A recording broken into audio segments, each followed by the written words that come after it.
केंद्रीय मंत्री श्रीमती स्मृति ईरानी जी आपको संबोधित करेंगी। बगल में हमारे राष्ट्रीय मीडिया प्रमुख मुख्य प्रवक्ता और राज्यसभा सांसद माननीय अनिल बलूनी जी हैं। मेरा विनम्र निवेदन है आदरणीय स्मृति ईरानी जी से कि आपको संबोधित करें। Namaskar. The man who broke the Bank of England, a man who is known and designated so by a nation as an economic war criminal, has now pronounced his desire to break the Indian democracy. As you all know, George Soros, an international entrepreneur who hedges bets against many countries, has now declared his ill intentions to intervene in the democratic processes of India. That George Soros wants a government which is pliable to his needs is more than evident from his statements. That he has pronounced funding of over $1 billion, particularly to target leaders like Prime Minister Modi,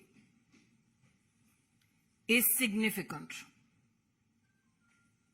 As a Karyakarta of the Bharatiya Janata Party,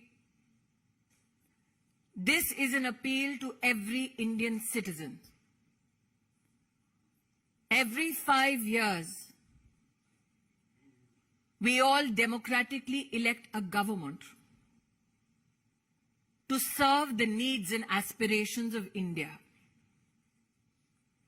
We as a nation state, during COVID, became the pharmacy to the world. We as a nation state are witness how Prime Minister Modi has ensured food security for 800 million Indians. We as a nation state are witness to the Amrit Kal budget, which has the highest allocation for defense. We as a nation state are together with Prime Minister Modi laying the foundation for the future of our country that will not only inherit our dreams, but a resilient and stronger economy. It is to be highlighted that when India rose to the 5th largest economy of the world, when the President of the United States of America, the Prime Minister of England, the President of France, publicly extended gratitude to the Indian Prime Minister and India for enabling employment not only in India, but also these 3 designated nations. Such is a time where the imperialistic intentions of an entrepreneur come to light. Today, as a citizen, I call upon every individual and organization, societal or political,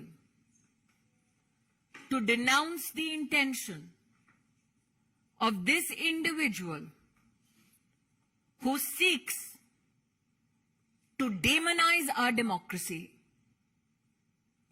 weaken our democratic interests, and who brings an onslaught to the economy of India, all so that he can personally gain. Those who Mr. Soros finds pliable, need to know that India has defeated imperialistic designs before and shall do so again. Those who support Mr. Soros need to know that democracy has prevailed in India and will continue to do so, and particularly as a Karyakarta of the Bharatiya Janata Party, these designs to weaken Indian democracy will be met with the might of India under the leadership of Prime Minister Narendra Modi. आज देश की जनता को एक नागरिक होने के नाते आह्वान करना चाहती हूं। एक विदेशी ताकत जिसके केंद्र बिंदु में है एक व्यक्ति जिनका नाम है जॉर्ज सोरोस। उन्होंने ऐलान किया है कि वो हिंदुस्तान के लोकतांत्रिक ढांचे पर चोट करेंगे। उन्होंने ऐलान किया है कि वो प्रधानमंत्री मोदी को अपने वार के मुख्य बिंदु बनाएंगे। उन्होंने ऐलान किया है कि उनके चलते वो हिंदुस्तान में अपनी विदेशी ताकत के अंतर्गत एक ऐसी व्यवस्था बनाएंगे जो हिंदुस्तान के हितों का नहीं बल्कि उनके हितों का संरक्षण करेंगे। आज देश की आवाम को मैं अपील करना चाहती हूं, चाहे आप व्यक्ति हो, चाहे आप संगठन हो, चाहे आप राजनीतिक दल हो, हिंदुस्तान ने वर्षों वर्ष तक एक लोकतांत्रिक व्यवस्था में अपनी सरकार को चुना है। जॉर्ज सोरोस का ये ऐलान कि वो हिंदुस्तान में मोदी को झुका देंगे, हिंदुस्तान की लोकतांत्रिक ढांचे से चुनी हुई सरकार को ध्वस्त करेंगे, उसका मुंहतोड़ जवाब हर हिंदुस्तानी को देना चाहिए। यह हम सबको ज्ञात है कि जब विश्व में इस बात की चर्चा थी कि कोविड में हिंदुस्तान का क्या हश्र होगा, तो प्रधानमंत्री मोदी ने 80 करोड़ नागरिकों की खाद्य सुरक्षा की दृष्टि से हर गरीब तक अनाज पहुंचाया। जब विश्व में ये चर्चा थी कि कोविड में हिंदुस्तान वैक्सीन और दवाई की दृष्टि से अपना संरक्षण कैसे कर पाएगा, तब प्रधानमंत्री मोदी जी के नेतृत्व में 200 करोड़ वैक्सीन की डोजेज न सिर्फ हिंदुस्तानियों को मिली मुफ्त, बल्कि साथ ही 160 देशों की सहायता हिंदुस्तान ने की। हिंदुस्तान इस बात का साक्षी है कि अमृतकाल का ये बजट भारत की रक्षा प्रणाली के लिए सबसे ज्यादा आवंटन करता है। आज जब भारत को अमेरिका के राष्ट्रपति, फ्रांस के राष्ट्रपति, इंग्लैंड के प्रधानमंत्री आभार व्यक्त करते हैं कि उनके देशों में हिंदुस्तान और हिंदुस्तानियों की वजह से आज आर्थिक संबंध और मजबूत हो रहे हैं, जब भारत विश्व की 5वीं सबसे बड़ी अर्थव्यवस्था बनकर उभर रही है, ऐसे में हिंदुस्तान के लोकतांत्रिक ढांचे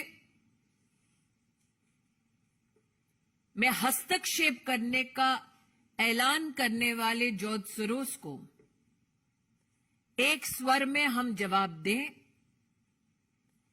कि लोकतांत्रिक परिस्थितियों में लोकतांत्रिक ढांचे से चुनी गई हिंदुस्तान की सरकार और हिंदुस्तान के प्रधान सेवक नरेंद्र मोदी ऐसे गलत इरादों के सामने सर नहीं झुकाएंगे। जब जब हिंदुस्तान को चुनौती दी गई, हमने विदेशी ताकतों को पहले भी हराया है, आगे भी हराते रहेंगे।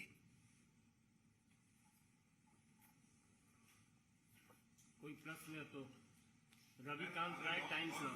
1 मिनट अंकित।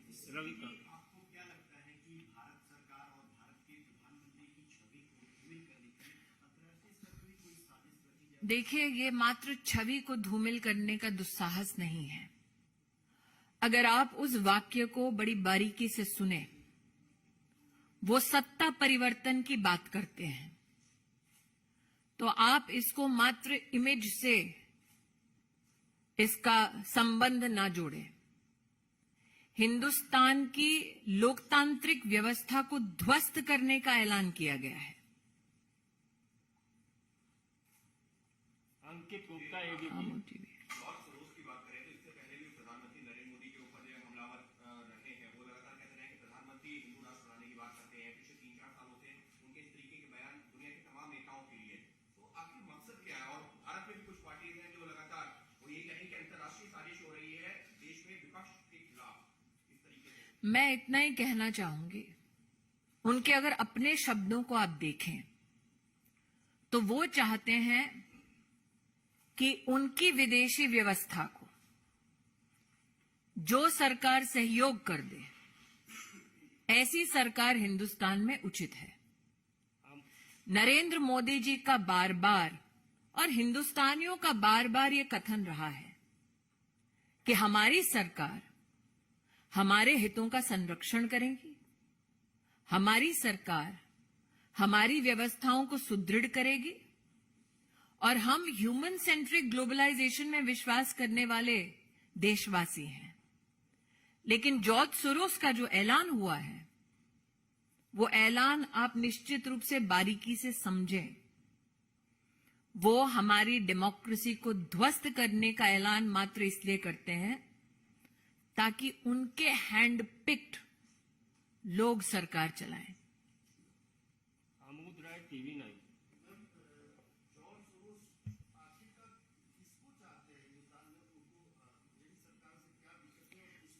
मैं आमोद जी आपका ध्यान आकृष्ट करूं, जैसा कि यहां एक पत्रकार ने कहा कि ये पहला कटाक्ष नहीं है नरेंद्र मोदी पर, और प्रधानमंत्री मोदी ने बार बार कहा कि उन पर कटाक्ष करेंगे, उन पर वार करेंगे तो वो सहन करने की शक्ति रखते हैं, लेकिन हिंदुस्तान पर वार ना वो स्वीकार करेंगे, ना कोई हिंदुस्तानी स्वीकार करेगा।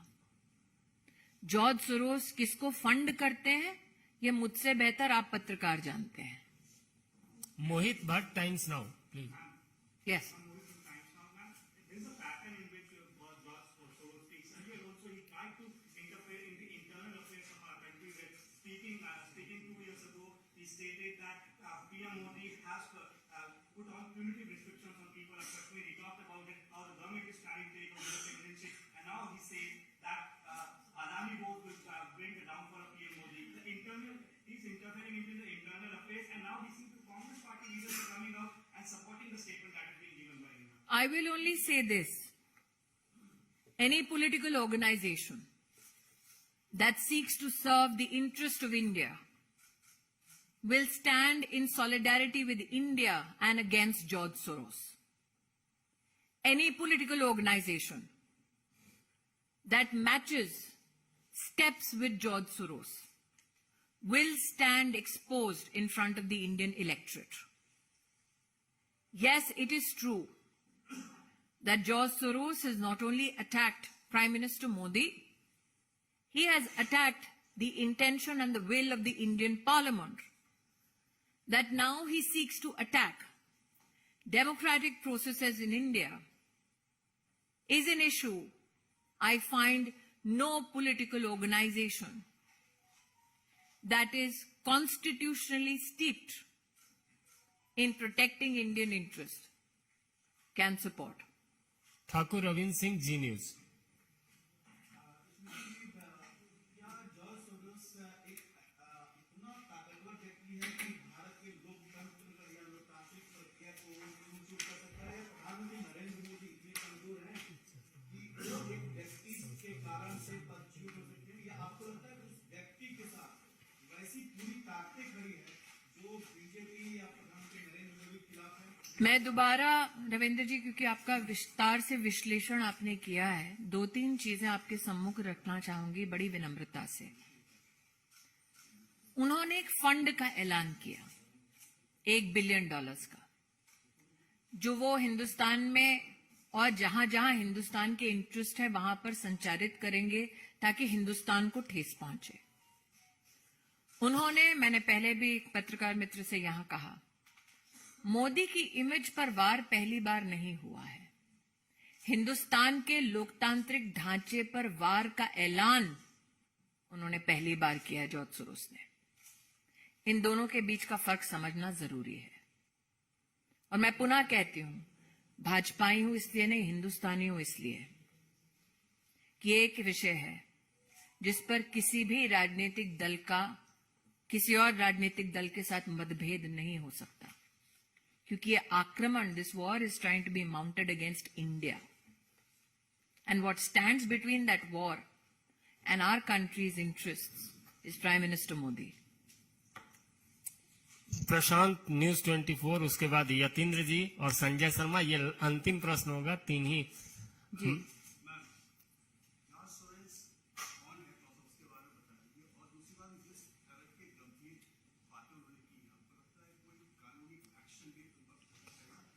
मैं इतना ही कहूंगी कि क्योंकि मैं किसी एजेंसी की प्रतिनिधि नहीं हूं, इसलिए एजेंसीज की ओर से नहीं कहना चाहूंगी। लेकिन हाँ, निश्चित रूप से जब हिंदुस्तान की सॉवरेन राइट्स के ऊपर कोई प्रहार करने का प्रयास करता है तो जो अधिकृत संस्थाएं हैं वो निश्चित रूप से कार्रवाई करती हैं। यतीन्द्र, टीवी 18।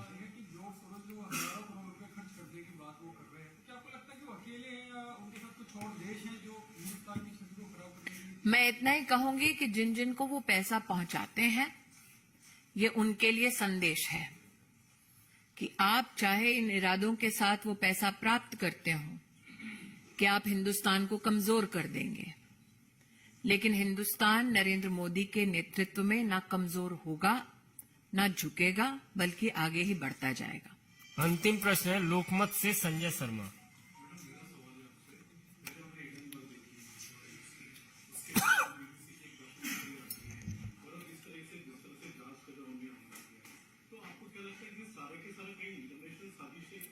मैं इतना ही कहूंगी, ये सारे विषय तब उभरे जब हिंदुस्तान विश्व की 5वीं सबसे बड़ी लोकतांत्रिक और आर्थिक ताकत बनकर उभरी।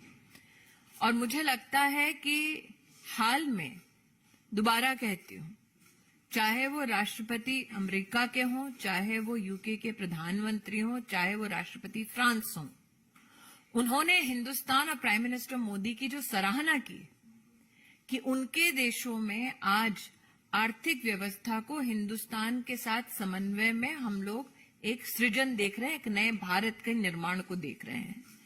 उस सराहना के बाद तिलमिलाहट जो है वो जॉर्ज सोरोस के इस एक स्टेटमेंट से सामने आती है। जॉर्ज सोरोस जैसे व्यक्ति चाहते हैं कि एक कमजोर देश हो, जिसमें कमजोर सरकार हो, जो उनके दिशा निर्देश अनुसार चले। ये नया हिंदुस्तान है, कमजोर नहीं है। बहुत बहुत धन्यवाद।